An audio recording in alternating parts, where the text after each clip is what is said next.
Stand clear of the closing doors, please. All right, welcome to Subway Sports Talk. My name is Peter Kennedy. I am joined here with one of my designated hitters, Andrew Kalanya. Of course, I said designated hitter. You know we're here to talk about baseball. Also, I guess you can see the thing on the YouTube title. Hall of Fame. It just happened, and no one can believe it, seemingly. And I have a question about that. But Andrew is here. Andrew is a big baseball guy, historian, excited for these moments every single year this time. And it seems like across the board, there's disappointment. Andrew, the Hall of Fame announcement came. David Ortiz went in, and everyone else went off the ballot. Well, not everyone else, but the people we cared about most: Barry Bonds, Roger Clemens, Curt Schilling, amongst others. You can argue how much people care about Curt Schilling, but hey, he went off the ballot too. So, Andrew, welcome to Subway Sports Talk, as always. There was great disappointment out of you on your end. So, talk to us about that. So every year that I kind of do like a mini tradition. So there was this old baseball card game called MLB Showdown back in the early 2000s.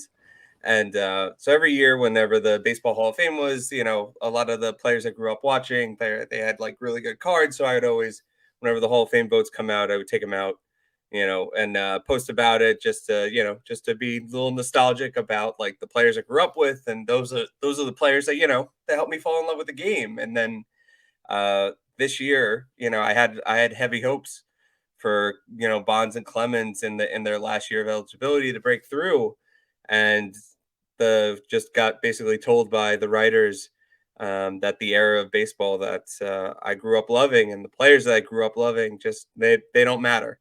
So I was a little deflated by the whole process. I still posted my baseball cards, but there was a big caveat to that this year. So disappointed is putting it mildly. And it really goes to the overarching narrative with the MLB, how they're not handling really anything right at this point in time. And I know what's going on with the lockout has nothing to do with what's going on with the Hall of Fame, but it continues to be the narrative around baseball as a whole that they can't handle their business. And what bothers me as well, because I remember growing up and having appointment television for Major League Baseball, which is something that happens so rarely now in 2021, 2022, and even in the past handful of years. When Barry Bonds was in the MLB and on the home run record chase, you had to be by a TV. If you were out with all your friends in the pool in the summertime and he was getting an at bat, ESPN was cutting live to Barry Bonds up at bat, and you were running in the house, and the parents were allowing you to be soaking wet in the living room to watch Barry Bonds be up at bat. That's how big of a deal it was. He was that guy for year after year after year until the league kicked him out. And that's not to be saying that he didn't have controversy, that he didn't make mistakes. Same goes for Roger Clemens, right? But the MLB profited so much, and we as fans loved so much of what we saw out of this sport in that era, that everybody seems to be in agreement here, Andrew, that it's ridiculous that after all these years of them trickling higher and higher and higher on the percentage of people who actually voted for them for the Hall of Fame, they still didn't get in, and now it's over. And David Ortiz, on the flip side, gets in on his first try, even though he was involved in some of those same exact scenarios. So before we get into specificities on David Ortiz's statistics and Barry Bonds' statistics, I just have to ask you about the process here and the product here, because the narrative is around the writers and these older folks who are not really, changing their minds on this. And I don't think you should blame every single person. I don't think it should be a no-brainer. Obviously, Bonds shouldn't get 100% of the vote there. I'm not ever going to expect that.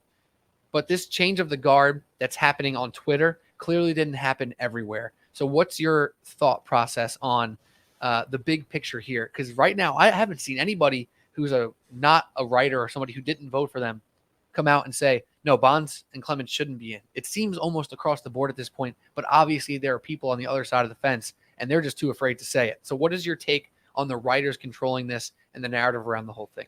Well, you can definitely see the difference here. So everyone who basically a majority of the people who made their ballot public before the results came in, they were they were on the right, I would say the right side of the fence of picking Bonds. And then the people who don't want to share their vote, I think it's for a good reason. They don't want to be publicly shamed for not including the greatest, one of the greatest hitters and one of the greatest pitchers of all time on the, the moral grandstanding, and they say they don't want to make it about themselves, but by doing this, you're making it about yourself and not the actual story of baseball. The Baseball Hall of Fame is a museum first and foremost.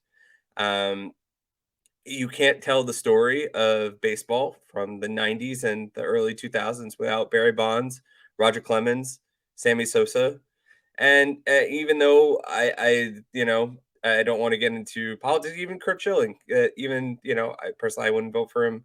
Um, but you can't tell the story of baseball without those guys in, and for a group of people again to hem and haw and say this is we have to take a moral stand against the Hall of Fame, against these guys getting into the Hall of Fame. It's just it really doesn't sit right with me as a baseball fan and someone who has followed this game for basically my entire conscious life. So it's again, I can't be more disappointed with the outcome of the results. And my question is, who are they protecting, right? And especially when you look at the dichotomy of Ortiz and Bonds, or Sosa and Ortiz, whoever you want to pick out of the bunch here, Ortiz was involved in some of this stuff.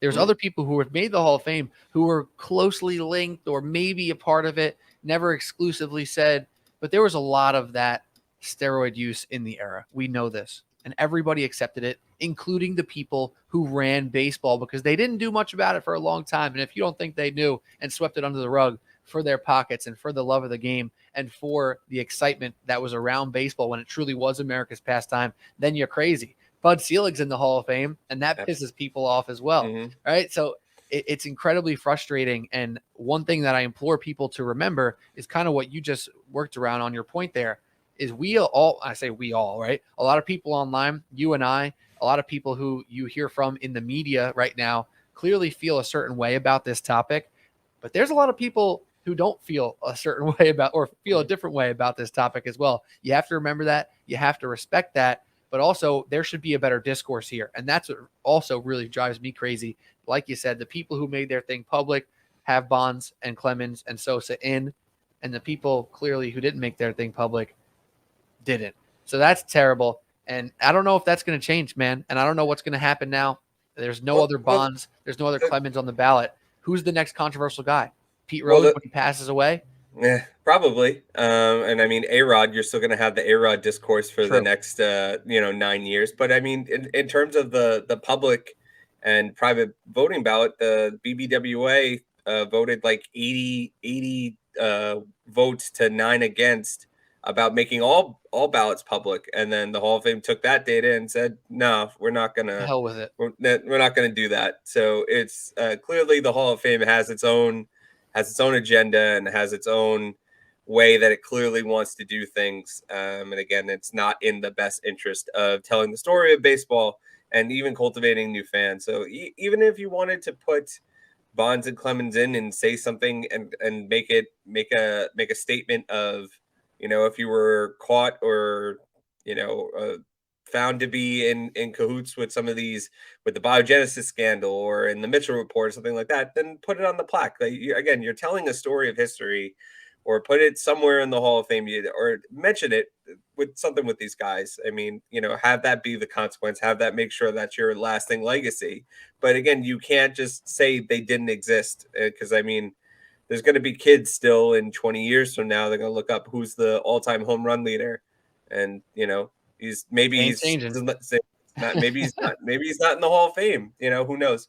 I will say that Bonds, Clemens, and Schilling are all up for there's a secondary vote by the Hall of Fame committee. I think it's like the America's, I forget what the actual committee is, but it's I think it's like the Modern Game Committee, where if you played any time between 87 and 2010 or something like that, you didn't get into the Hall of Fame, they'll reevaluate your case, and they're like a group of like 16 or 18 people will vote to see if they get in. But again, these are the same people who didn't want them in to begin with. So I don't have any kind of, didn't want public ballots, right? So I didn't want public ballots. So I have no no hope that these guys are going to get in this way.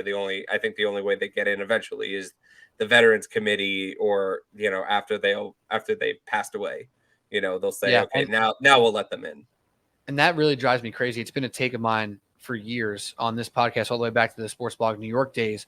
Pete Rose, unfortunately, is going to pass away one day, right? And when that happens, I like could see it already. The MLB making a big thing and celebrating the life of Pete Rose. And he was flawed, but he was a great guy, and he was great for the game. And Pete Rose, we love him, our hits leader. Let's put him in the Hall of Fame. And that is BS. That's terrible. That's not right. You're going to punish this man for all these years. I know he hasn't handled everything properly, but most people would be pissed off too if they were in his shoes, right? And now what's going to piss me off moving forward is when A-Rod makes it, because this is loosening up every single year as Bonds, Clemens, Sosa, Schilling got closer and closer and closer every year and fell short. A-Rod now coming after them is likely to get in at some point. He's likely to have a chance to get in, or at least a better chance than them. And I'd have to bet it would happen. And when that happens, are we going to go retroactively look at Bonds and Clemens and Sosa and Schilling again? Because they deserve that. If the changing of the guard says A-Rod's allowed him and he did all that stuff, we're not going to go back and give Bonds a chance. And he actually served a suspension, the longest suspension in Major League Baseball history. And exactly. And dude, can you see that happening? Tell me I'm wrong. Tell me I'm crazy. No, because again, the new generation of writers, every time they come in, it's really the older generations, the ones that are shaking fist at cloud meme. Old man yells at cloud meme. Those are those guys. But every single new writer that comes in, they see that these are the guys that they grew up with. These are the guys that they want to be validated too, and I think they absolutely deserve to be. So I think give A-Rod another 9 years. I think he has a way better chance than Bonds or Clemens did. But I don't think it's a slam dunk by any means. But I definitely think he has a better shot of getting in than Bonds and Clemens did. Depends how he does on the new Sunday Night Baseball alternate broadcast. If he crushes it, he's in. Yeah. Seriously though, the perception clearly means everything. I saw one of the popular tweets from this weekend, and to wrap things up soon in a few minutes and talk about our last guy who we actually haven't mentioned, David Ortiz. They one tweet that got really popular said, just goes to show that not being a dick could help get you into the Hall of Fame, because David Ortiz was very much so linked to steroids frequently throughout his career, but people liked him and he was really nice. And Barry Bonds was kind of a jerk, and Kurt Schilling was kind of a jerk, and Sammy Sosa was kind of weird sometimes, and Roger Clemens was kind of a jerk, and nobody liked them because they didn't give them what they wanted. And now these writers, I hope they feel good about themselves. I hope the people who didn't vote for these guys are sitting at home having a hot toddy right now saying, oh boy, am I so proud of myself that I left these guys out of the Hall of Fame, because no one else does. Everyone else feels terrible about it. But I'm actually happy we haven't really talked about David Ortiz yet, because this thing that we put up, that I just put up over here on the side of this little graphic, Bonds and Ortiz's stats next to each other, it's something that I also saw on Twitter quite a bit over the past couple days, comparing these two. And a lot of times it's putting down David Ortiz. And that's not something that I feel like is deserved for David Ortiz. I put out a tweet myself that said, kind of feel bad for the guy. He just made the Hall of Fame, and all he's probably hearing on Twitter is, and other social media and media outlets, is that other people deserved it more than him, that he shouldn't have got in because they didn't get in. That kind of stinks. Like, this guy was a generational designated hitter. We can argue about the impact of a DH versus someone who plays the field and won hella gold gloves like Barry Bonds did. People forget. So shout out to David Ortiz, who did make the Hall of Fame. When you think about some of these things, Andrew, it's insane, right? It really is crazy. So Bonds' stats compared to David Ortiz's stats, does that play a big portion of the conversation for you here? Yeah, absolutely. And again, I want to start off my statement here saying that David Ortiz is absolutely a Hall of Famer. But that being said, he was like the 7th best player on that list. Like that's me being like conservative. Like I would take Bonds over him. Obviously, I would take Bonds. I would take Clemens. I would take even Todd Helton or Scott Rowland or Billy Wagner. Gary Sheffield. Gary Sheffield only got 40.6% of the vote, or A-Rod's career. conservatively, he's like the 7th best player on that list, and he's a first ballot Hall of Famer. And again, still deserving. I think, especially with Edgar Martinez breaking the barrier for the DH position, him taking 10 years to get in, even though he had a way better Hall of Fame case than Ortiz. But again, he's still a Hall of Famer. Just like compared to the other guys, it just didn't. It just doesn't hold up and doesn't really make sense to me. Again, he's a really likable guy, and the writers had fun. And he's Big Papi, and Keenan played him on SNL, and he was in the culture zeitgeist. And I will say again, as a Yankee fan, it's not me being like, oh, he's a Red Sox, he need to get in, and he killed us and killed the Yankees. I hate saying us. He killed the Yankees in the in the postseason time and time again. He always had clutch hits, and I think that's a big part of the Hall of Fame resume. And again, he was linked to the things that he was linked to, and then apparently that doesn't matter. But again, with the other guys, it does. But luckily, maybe we won't be having the same conversation next year. I mean, outside of A-Rod just being A-Rod, but I think this will now, clear off the ballot a little bit, and Scott Rowland will get the spotlight shine on him, and probably get in next year along with Helton, Wagner, Andrew Jones, Sheffield, and those kind of guys who I feel like are under the radar, good players. Borderline guys that I think that'll get in as well. I mean, if Harold Baines is in the Hall of Fame because he got voted in by a bunch of his boys, and he was like, he was like, you compare Harold Baines stats to David Ortiz or anybody, and it's a joke. So, at the end of the day, while I was very disappointed by this whole by the results here, I wasn't exactly surprised by it either. So, right, it is what it is. Part of it is us as fans trying to align our thoughts with what we're supposed to be expecting from the voters, right? That's part of it. Like you just said, with Harold Baines getting in, like if he's in, then why is this guy not in? Because you're trying to understand what the rubric is. You're trying to understand what it takes to get in, and the goalpost keeps moving because of this, because of that, because this guy's a jerk and that guy's really nice. And Big Papi, tip your cap, because he did have those amazing moments in the playoffs, and he is a very much so deserving Hall of Famer. But the same concept when Derek Jeter, Ken Griffey Jr. doesn't go unanimous. Did Derek Jeter actually get? He didn't go unanimous either, right? Or no, he got one vote shy. Right, from one vote shy. Exactly. So when Derek Jeter doesn't go unanimous, Griffey doesn't go, Mo doesn't go, and Mo did. Mo was the only one that. There we go. I knew somebody did. I thought I confused him. But when only one person ever has been unanimous, then it feels like nobody should be unanimous, and we start to think like these people who are voting for this, and that's what we're trying to do here. And as the votes came out, we thought there was a chance. Turns out there wasn't. But one Hall of Famer this year. It's going to be a weird speech for David Ortiz this year alone, as well with this cloud hanging over him. He's going to obviously have to address it. And honestly, I would be thrilled if he went head on and just said something crazy like Bonds, Sosa, Clemens, they should be in. He's like, I stood on their shoulders. I stood on their needles. that was uncalled for. That was totally uncalled for. But, I think he should own it in that regard and give those guys some props at this speech here. But we'll see what happens, man. I don't know. You have to say anything about Clemens or Bonds or Sosa or anybody before we say goodbye?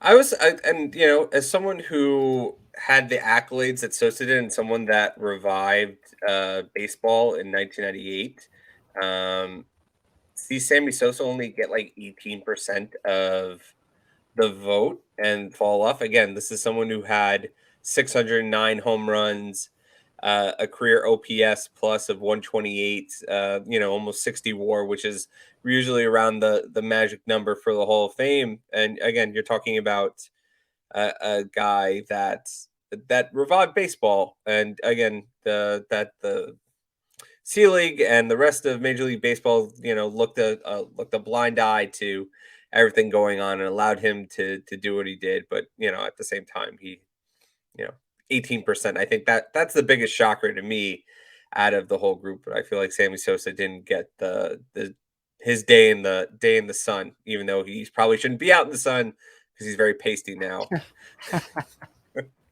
It's Roger I knew Clemens. that was gonna come up at some point. Yeah, weird looking guy, Sammy Sosa now.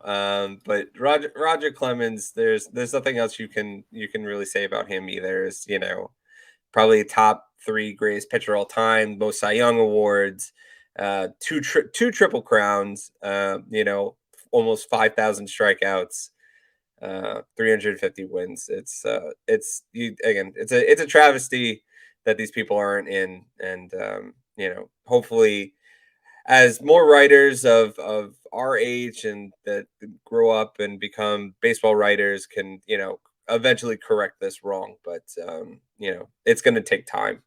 So again, we'll see what happens with that committee, but again, I wouldn't hold my breath, but I think eventually these guys will get in, but it'll probably be posthumously or when they're very, very old.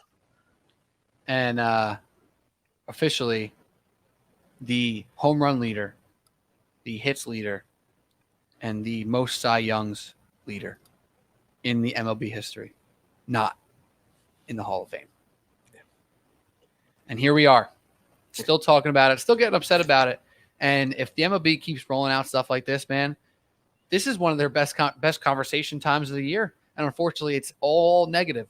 And that seems to be a trend with MLB over the past couple of years. When it's at its hottest point from a conversation standpoint, it's often been about negativity. There's going to be some more with the lockout incoming. Well, not incoming, in motion right now.